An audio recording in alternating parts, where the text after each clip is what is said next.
Hey everyone, DCB here again. Y'all seem to like that last restoration video I did of the McDonaldland hamburger patch burgers, so I thought I'd do another McRestoration for you. This time I'll be working on this guy. He's a rare 4.5 foot tall Captain Crook fiberglass statue from a 1970s McDonald's playland. He's in pretty decent condition. Mostly just needs a little cleaning, maybe some light paint touch-ups here and there, and I gotta get rid of these barnacles that are growing on him. And he does need a little patchwork repair on the ball end of his scepter, but that should be pretty easy. Afterwards, I'll top it off with a protective new layer of gloss coat and make them all shiny and pretty again. This is gonna be a fun one for me, so let's go out in the shop and see what we can do. As you can see, the Captain is in pretty decent condition, but is in need of a good cleaning and a fresh coat of paint and clear coat to bring back his original shine. A lot of these McDonald's characters have this weird barnacle growth on them. It's probably moss, but barnacle's funner to say. I don't know though, it comes off pretty easily, so that's good. I mentioned earlier that he's fiberglass, but he's actually made out of nylon or something. A lot of these playland characters were made from a mix of different materials. His rock base is definitely fiberglass though. The first thing I'm going to do is take him off the base so he's easier to work on. He's attached with just 4 bolts that run out the bottom of his feet and through the rock. They're pretty rusted though, so I'm going to spray them down with some liquid wrench and let that soak in for a bit. It was a little bit of a struggle getting them loose, but once they broke free, the nuts came off the rest of the way pretty easily.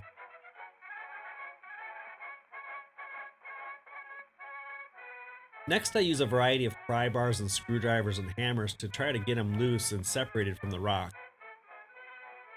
I was able to get the feet undone pretty easily, but the scepter was quite wedged into this rock. I tried tapping it with a hammer and a screwdriver and everything else, but it just wouldn't budge. My next idea was to remove the scepter from his hand so that I could get him off the rock at least. They originally ran a bolt through his hand and through the rod and then puttied over the holes, so I need to chip away at this putty to gain access to the ends of the bolts. This proved to be quite a challenge as the putty that they originally used was incredibly hard. I chipped away at it the best I could and then finally exposed the bolt between his fingers. From there, I was able to use a Dremel to cut the bolt apart and get the scepter free from his hands. Now he's quite easy to remove from the rock base. The same situation is going on with his telescope.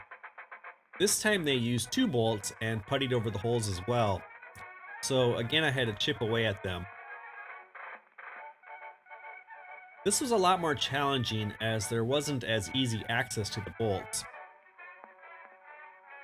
I ended up using various screwdrivers and drill bits and Dremel cutoff wheels to finally get it loose.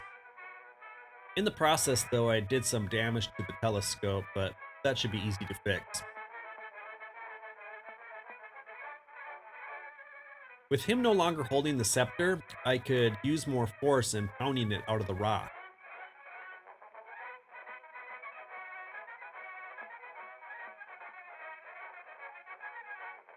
The tip of it was quite rusted, so that's the reason it was such a pain to remove.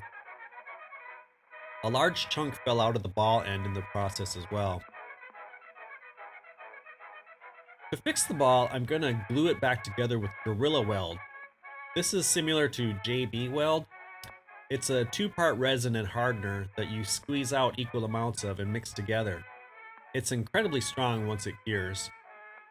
I'll just frost the piece like a cake, making sure to get into the crack, and then carefully clamp it down to get it back into shape. It fully cures in a couple hours, but I'm just going to let it sit overnight just to be safe.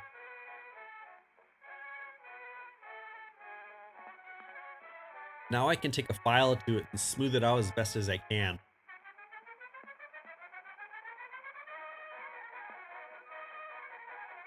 For the other end of the Scepter, I'm going to run it through my wire wheel to quickly get rid of the rust.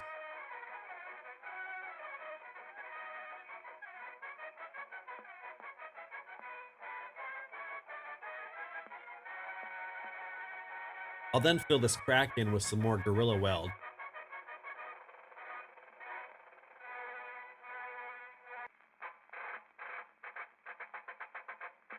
I'm going to spray some filler primer over the ball end. This helps give a more visual clarity on what areas need attention.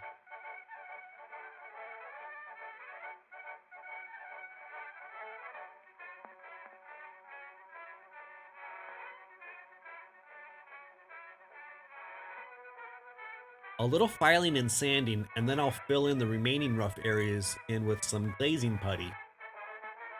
Now, you don't want to use glazing putty for any sort of structural support, as it's not that strong, but for smoothing out the surface and filling minor cracks, it's the best.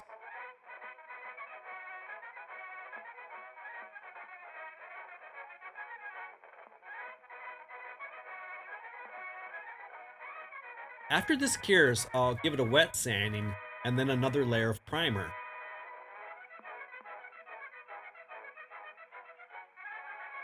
I sprayed the ball with Tamiya Bright Blue, but I actually ended up using a different paint later on. Now I'm going to address the damage done to the telescope. First, I'll clean it with a little 409 and a Scotch-Brite pad. I'm going to fill in the larger damage with JB Weld Steel Stick. This is an epoxy putty that comes in a roll. You just cut off as much as you need and it's already proportioned out for you. You then roll it between your hands to mix the two parts together. You get about 10 minutes or so of working time with it. It's like a stiff clay, but can easily be shaped and smoothed with tools or your fingers dipped in water. Once it's cured, this stuff is incredibly hard and can be drilled, sanded, or even filed.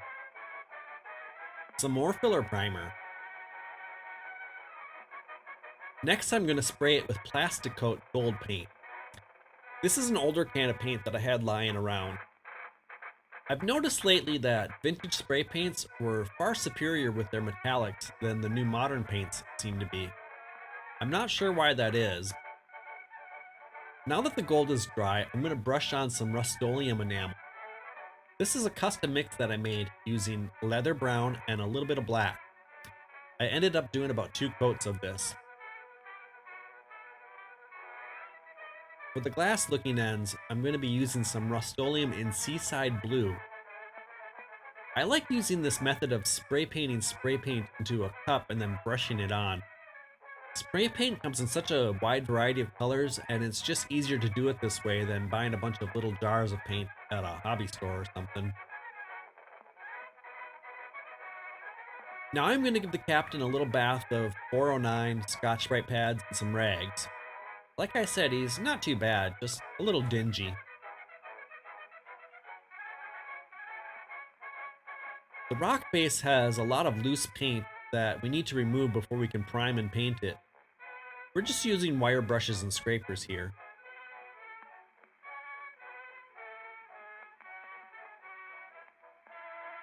The primer that we're using is my favorite, Keystone Key 800.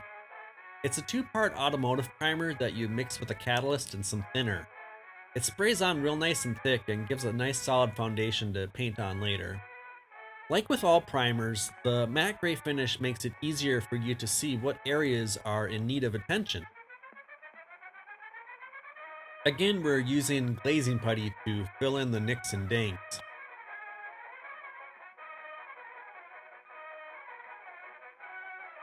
After that cures, we'll give it a wet sanding and then another layer of primer. I'm going to start with a layer of Rust-Oleum khaki paint,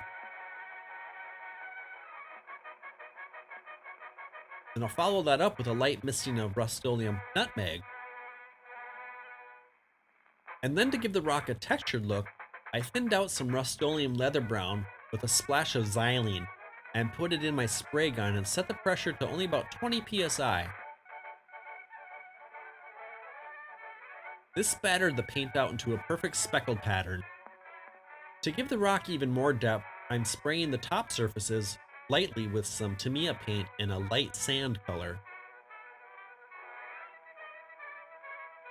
I'm going to paint the round rocks in Rust-Oleum French blue. This actually took about 2 coats to fully cover. For the dots, I'm using Model Master's Russian topside blue for the lighter dots and US Navy blue-gray for the darker ones.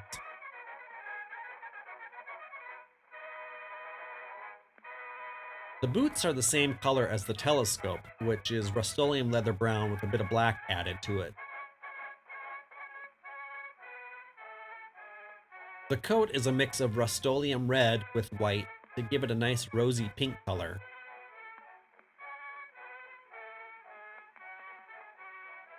The pants are supposed to be lighter brown than a scarf, so I mixed up some Rust-Oleum leather brown with white for that.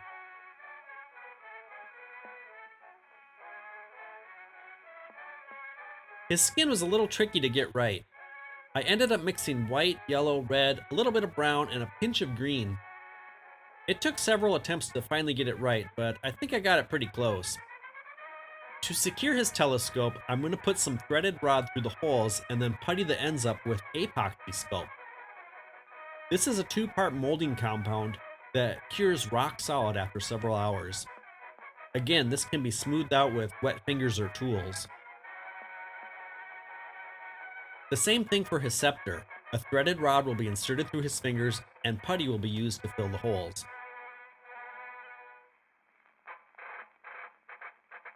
His hat needed a few touch-ups on the back, and I found that Rust-Oleum Royal Blue was almost the exact match of color.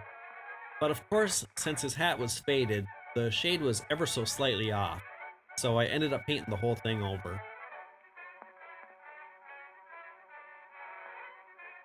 Now that the putty on his fingers has cured, I can go over it with some paint and you won't even notice it.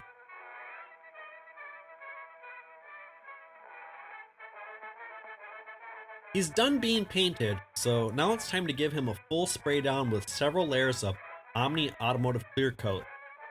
This is where everything ties in together. We sprayed the rock with the same clear coat earlier, but we didn't take any video of that. Getting him back together had proved to be quite a chore. It was a lot of pushing and pulling and pounding, but once we were able to get the 4 bolts in far enough into the holes, we set him on his side and put on the washers and lock nuts. Tightening them helped bring his feet down to their final position.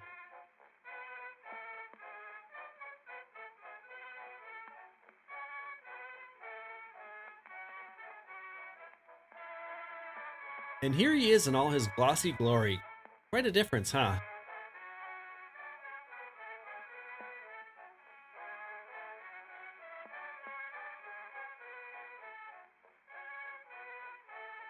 Thanks everyone for watching, and stay tuned for more Mick restorations coming soon.